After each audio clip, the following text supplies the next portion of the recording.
د سوات پولیسو د هغو گاډو د نیولو عملیات پیل کړي دي چې د کباړ په شکل سیمه ته وړل شي ول خورسته ترې مستریانو گاډي جوړ کړي دي. پولیسو دا کاروایی د های کورټ بنچ د پریکړې پر اساس پیل کړي ده. خو د سوات ځینې اوسیدونکو وایي د حکومتي اقدام به د لکونو خلکو د بیروزګارۍ سبب شي. نیاز احمد خان معلومات راکوي. د خیبر پختونخوا ملکن ډیویژن وزلې د یو قانون تر سوري لاندې د حکومت پاکستان لخوا د ټیکسونو نه پاکه سیمه ده او دغه وجه ده چې په دې سیمه کې نان کسټم پیټ په لکونو غاډي ګرځي چې پکې داسې غاډي هم شته چې د کباړ په غرض په ټوکړو کې سیمه ته راوړی شي ول او بیا ترې مرستيانو غاډي جوړ کړي. په دا اړه د سوات منګوري سليمان وای چې دا وخت په زرګونو غاډي په سیمه کې چلیږي او عام خلک پرې مزدوري کوي. دله په کار دا چې وخت سره دي شي لګام ور کړي نو خلکو ځان غریبانو چار یو ځای خرڅ کړي چا پټه خرڅ کړای چا کوټه خرڅ کړي ځان چې تا گاډي اغسته خپل مزدوري وکړي. نو اوس چې مطلب دا دی ته دغه کې پاش نه دی بس کوي شو کې بکې ډاکې بکې پاش سی چل بکې پاش کنه کا مطلب دا چې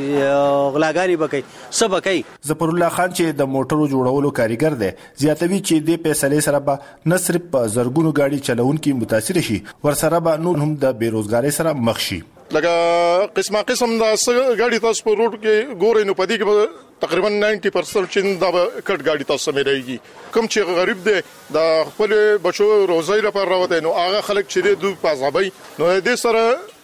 یوازې د ډرور د غریب طبقه دغه نه ده دې سره ډینټر شو رنګساز شو ویرینګ وال شو مکینیک شو پېټرول ولدي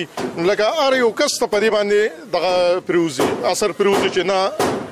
دا موږ دا غاډي دا وګړو تاسو په ټیکس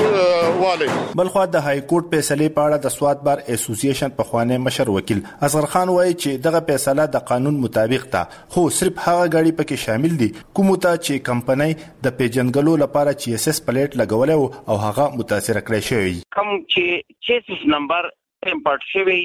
یا کټ شوی او دوباره ویل شوی اوس دغه گاډي کو ان سی پی گاډي دي او کو الریډي ريجسترډ گاډي دي او په دوانو باندې دا اپلیکیبل او دغه د لاندې با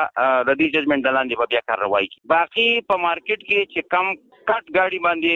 ان سی پی په نوم باندې چلیږي چې دغه چیسس نمبر نه چړلې شوی هغه په باډي باندې کټ کی یا په فریم باندې کټ کی او دلته کې په ملکن ډیویژن کې عام د خلکو تشویش دا دی چې یاره په دې کې چونکی دا ټول کټ گاډي په دې کې قطن نه دي شامل. د سوات پولیس مشر ډي پی او قاسم علي خان لخوا ټولو پولیسو ته نوټس جاری کړی شوی چې پکې هر قسمه کټ گاډي دی اونیولې شي. په دا اړه پولیس وایي چې دوی د قانون مطابق کاروایی کوي او نیولې شوی گاډي به دوباره کباړ کوي. بلخو باز سیاسي او مدني ګوندونو د عدالت دغه فیصله په لوی عدالت سپریم کورټ کې چیلنج کولو پخله هم کړی دی. نیاز احمد خان مشال ریډیو سوات. دا مشال ریډیو دا په میډیم ویوز شپږ سوه 21